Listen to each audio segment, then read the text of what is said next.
great question. The plan that NASA has is to build a rocket called SLS, which is a heavy lift rocket.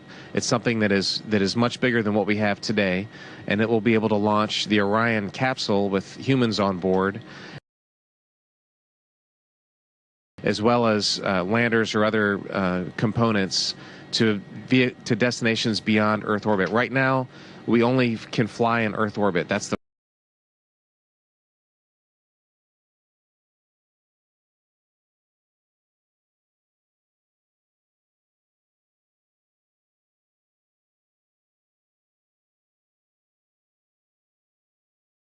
we only can fly in Earth orbit. That's the farthest that we can go. And this new system that we're building is going to allow us to go beyond and hopefully take humans into the solar system to explore. So the moon, Mars, asteroids, there's a lot of destinations that we could go to.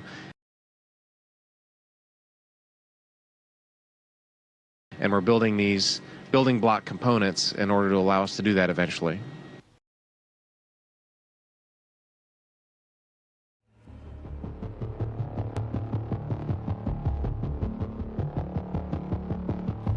Orion is getting ready to launch.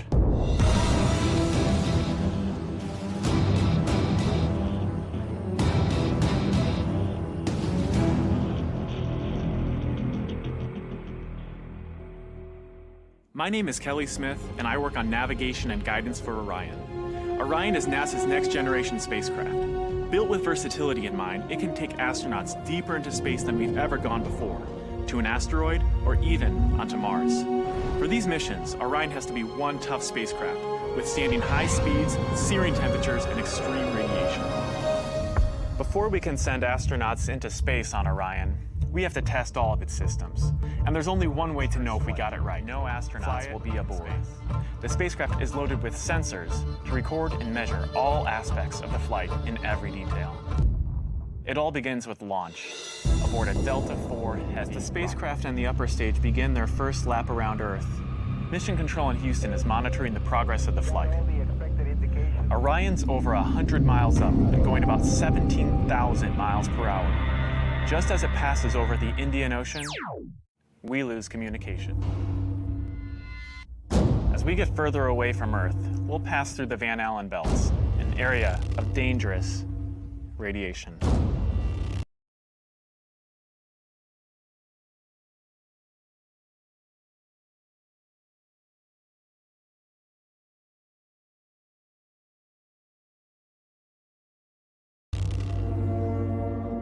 Radiation like this could harm the guidance systems, onboard computers, or other electronics on Orion. Naturally, we have to pass through this danger zone twice, once up and once back.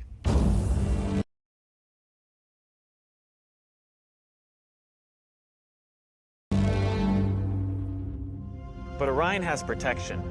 Shielding will be put to the test as the vehicle cuts through the waves of radiation. Sensors aboard will record radiation levels for scientists to study. We must solve these challenges before we send people through this region of space.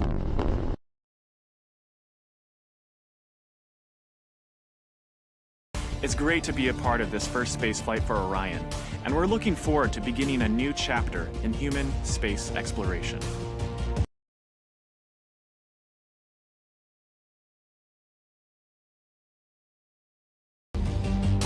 The technologies that we're testing out on Space Station are definitely helping us with our goals of going beyond low Earth orbit.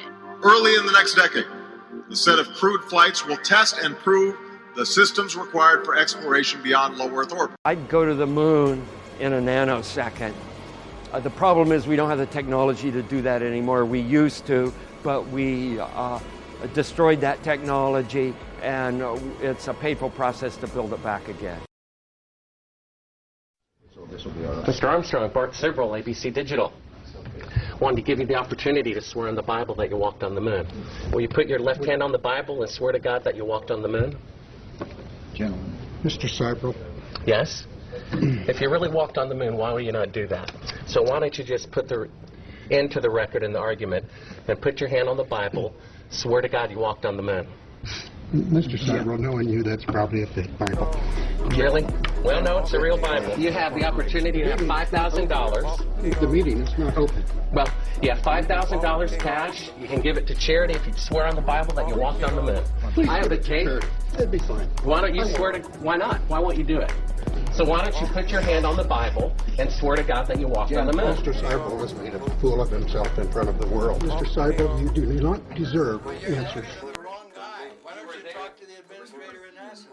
We're passengers. We're guys going on a flight. When the shadows in the wrong place, I don't give a damn about all that shit.